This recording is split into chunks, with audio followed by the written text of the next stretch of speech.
रुख करते हैं बस्तर का, जहां से हमारे सहयोगी बस्तर हेड हमारे साथ धीरेन्द्र तिवारी हमारे साथ जुड़ चुके हैं। धीरेन्द्र, आज क्या कुछ खबरें सुर्खियों में रहने वाली है? जी मर्सी जी, आपको बता दूं कि आज बस्तर को लेकर अगर बात करूं तो देश का सबसे हॉट स्पॉट जगह है, क्योंकि यहाँ पर मध्य क्षेत्रीय परिषद की बैठक हो रही है। ये बैठक जो है सुबह 11 बजे से लेकर लंबी मैराथन बैठक है और शाम को 3 बजे के आसपास ये बैठक खत्म होगी। होटल एम्बिशन जगदलपुर में ये बैठक चल रही है, जिसमें प्रदेश के मुख्यमंत्री विष्णुदेव साय, उत्तर प्रदेश के मुख्यमंत्री अ, गोरखनाथ आदित्य गोरखनाथ जी, उसके अलावा एमपी के जो मुख्यमंत्री हैं मोहन यादव, और उत्तराखंड के मुख्यमंत्री श्री धामी जी, ये जो चार मुख्यमंत्री हैं वो शामिल हो रहे हैं क्षेत्रीय मध्य क्षेत्रीय जो परिषद है उसकी बैठक को लेकर। और इसकी जो अध्यक्षता है वो केंद्र के गृह मंत्री अमित शाह के द्वारा की जा रही है। आपको बड़ी बात यह है कि इस बैठक में जो चार स्टेट है, चार स्टेट के जो आपसी समन्वय और जो विकास को लेकर जो योजनाएं हैं उसकी बात होगी यहाँ पर। हालांकि बैठक में के जो मुद्दे हैं अभी तक उसको लेकर किसी भी तरह की चर्चा नहीं की गई है। और चार जो मुख्यमंत्री अपने स्टेट के हित की बात करेंगे तो निश्चित रूप से एक बदलाव की ओर उनके जो राज्य है वो जाएंगे। लेकिन मर्सी, आपको बता दूं कि ये जो बैठक है बस्तर में होना, ये एक बड़ी बात है, क्योंकि हमारे देश को आजाद हुए लगभग 79 साल हो गए हैं। 79 साल की आजादी भारत देश देख चुका है, लेकिन बस्तर जो नक्सलवाद से जूझ रहा था उसकी आजादी 31 मार्च 2026 को हुई है। और ये बात केंद्रीय गृह मंत्री अमित शाह ने वीर गुंडाधुर जो बस्तर के शहीद हैं और उनके गृहग्राम नेतानार में की। उन्होंने बताया कि बस्तर की आजादी जो है पिछले कई सालों से नहीं थी। नक्सलवाद यहाँ पर बड़े खौफ जमा चुका था और कई ऐसे परिवार हैं जिनको पीड़ा दिया। समस्त आदिवासी जो लोग हैं उनको लंबे समय से पीड़ा ही देता रहा है, लेकिन अब बस्तर आजाद जो हो चुका है।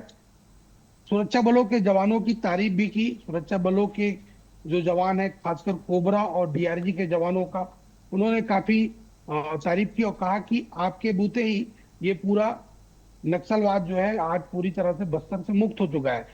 लेकिन अब ये जो क्षेत्रीय मध्य क्षेत्रीय बैठक है, अगर उसकी मैं बात करूं उस बैठक में, तो सबसे बड़ा मुद्दा ये रहेगा कि बस्तर जो अब तक पूरे देश के जो अन्य भूभाग से काफी पिछड़ा नजर आता है, वो उस पर विकास करने के लिए सरकार एक, और उसके अलावा जो अन्य जो स्टेट के सीएम है उनका भी फोकस रहेगा कि बस्तर का ये जो छत्तीसगढ़ का ये जो भूभाग है बस्तर, उसमें तेजी से विकास हो सके।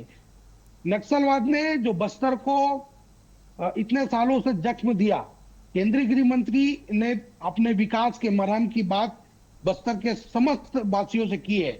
मसीह उन्होंने कहा है कि पिछले 3-4 सालों, आने वाले 3-4 सालों में हम बस्तर को देश का सबसे बड़ा आदिवासी संभाग, जो विकसित संभाग बनाएंगे, ऐसा संकल्प भी उन्होंने दोहराया है। क्योंकि बस्तर हमेशा जो है पीछे रहा है हर चीजों में, लेकिन अब बस्तर आगे रहेगा। और बस्तर में जो तमाम जो इलाके हैं जो अब तक विकास से छूते रहे हैं, उन इलाकों में विकास की बात केंद्रीय गृह मंत्री ने कही है। और सबसे बड़ी बात यह है कि जो बस्तर में 196 सुरक्षा बलों के कैंप हैं, सीएपी जिन्हें कहा जाता है, इन कैंपों को में से 70 ऐसे सीएपी कैंप है जहां पर जो सेवा डेरा वीर गुंडाधुर के नाम से बना गया है, जन सुविधा केंद्र, जहां पर आदिवासी ग्रामीणों को, बस्तर वासियों को आधार कार्ड, राशन कार्ड, उनके health card, Ayushman card, CSC centre से मिलने वाली सुविधाएं, उनके जो तमाम जो सुविधाएं हैं वहां से दी जाएगी। उनको पढ़ने के लिए पाठशाला वहां पे होगी, चिकित्सा के लिए हॉस्पिटल वहां पे होगा, वहां पे स्वास्थ्य कर्मी मौजूद रहेंगे, तो एक सारा रोड मैप तैयार करके 1 साल के भीतर में इन 70 जो सीएपी कैंप है वहां पर उनको विकसित किया जाएगा, जहां पर आदिवासी ग्रामीण जाकर अपनी जो समस्याएं हैं उनको जाकर वहां पर दूर कर पाएंगे। और उन्होंने ये भी कहा, गृह मंत्री ने, कि आपके गांव तक सरकार आने वाले 1 साल के अंदर में पहुंचेगी। जैसे कि आपको पता है कि हमारे छत्तीसगढ़ की राजधानी रायपुर है, जहां से सरकार संचालित होती है, लेकिन गृह मंत्री ने सीधा कहा कि आपके गांव में आके सरकार आप तक सरकार की योजनाएं पहुंचाएगी, पीडीएस का राशन देगी, आधार कार्ड बनाएगी, हेल्थ कार्ड बनाएगी, और किसी भी तरह का आपको अगर समस्या है उसका समाधान आपके घर आकर सरकार करेगी। तो ये बड़ी बातें केंद्रीय गृह मंत्री के द्वारा किया गया है। और आने वाला जो समय है, जो 3 से 4 साल, उसको उन्होंने बताया है कि बस्तर के कायाकल्प के लिए हम आने वाले समय में इस्तेमाल करेंगे।